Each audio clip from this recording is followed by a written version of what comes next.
আজকে আমরা এমন একটি নদী সম্পর্কে জানব যেটা কিন্তু কোনো একক নদী নয়, বরং তিনটি নদীর মিলিত সমাহার। আর এই নদীর স্রোত এত বেশি হয় যে তার গতিপথ বারবার বদলে যায়। কৈলাস পর্বতের কাছে মানস সরোবরের থেকে এক বিশাল নদীর গল্প আজ আমরা জানব, যার নাম ব্রহ্মপুত্র। ব্রহ্মপুত্র নদ এশিয়ার অন্যতম একটি বৃহত্তম নদী। এটি একটি ট্রান্সবাউন্ডারি রিভার, অর্থাৎ এটি তিব্বত, ভারত এবং বাংলাদেশ তিনটি দেশের মধ্য দিয়ে প্রবাহিত হয়েছে, তাই একে ট্রান্সবাউন্ডারি রিভার বলা হয়। চলো এবার শুরু করা যাক। ব্রহ্মপুত্র নদ মানস সরোবরের কাছে চেমায়ুং দুং হিমবাহ থেকে উৎপত্তি হয়ে তিব্বতে সাংপো নামে পরিচিত হয়েছে। সাংপো কথার অর্থ পিউরিফায়ার এবং চীনে একে বলা হয় জাংপো বা ইয়ারলাং জাংপো। সিন্ধু নদের মোট দৈর্ঘ্য প্রায় ২৯০০ কিলোমিটার হলেও ভারতে কিন্তু প্রায় ৯১৬ কিলোমিটার মাত্র প্রবাহিত হয়েছে। তবে ভারতে কিন্তু মনে রাখতে হবে মাত্র ৯১৬ কিলোমিটার প্রবাহিত হয়েছে।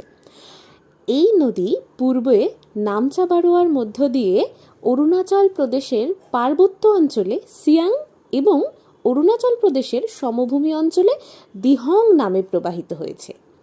এরপর আসামে প্রবেশ করে দিবং লোহিত নামে দুটি নদী এসে মিলিত হয়ে আসামে সাদিয়ার কাছে, অর্থাৎ আসামে কি হলো না, দিবং এবং লোহিত নামে দুটি নদী এসে মিলিত হলো সাদিয়ার কাছে। এই তিনটি নদীর মিলিত প্রবাহ হলো ব্রহ্মপুত্র। আসামের সাদিয়া থেকে ধুবড়ি পর্যন্ত কিন্তু ব্রহ্মপুত্র নামে পরিচিত। পরবর্তীকালে কি হয়েছে না, বাংলাদেশে যমুনা নামে প্রবাহিত হয়েছে এবং পদ্মা ও যমুনা বাংলাদেশে মেঘনা হয়ে বঙ্গোপসাগরে পতিত হয়েছে। বাংলাদেশে পদ্মা এবং যমুনা মেঘনা হয়ে বঙ্গোপসাগরে পতিত হয়েছে। আসামের লখিমপুর জেলায় নদীটি দুটি ভাগে ভাগ হয়েছে। উত্তরের ভাগ হচ্ছে খেরকুঠিয়া এবং দক্ষিণের ভাগ হচ্ছে ব্রহ্মপুত্র। এছাড়া সুবর্ণশিরি নামে একটি উপনদী এসে মিলিত হচ্ছে এই ব্রহ্মপুত্র নদের সাথে। এদের মিলিত স্থলে গড়ে উঠেছে একটি নদীর দ্বীপ, যার নাম মাজুলি। এটি বিশ্বের বৃহত্তম নদী দ্বীপ।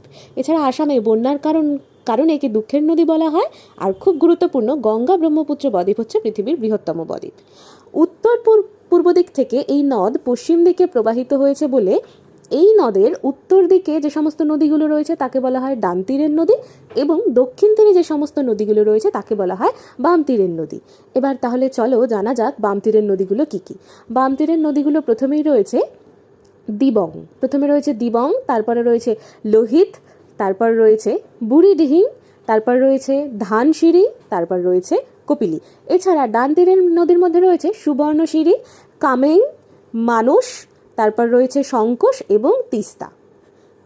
তাহলে আজকে আমরা খুব সহজে ব্রহ্মপুত্র নদ সম্পর্কে জানলাম। তোমরা কমেন্টে এই নদের দুটি উপনদীর নাম জানাবে।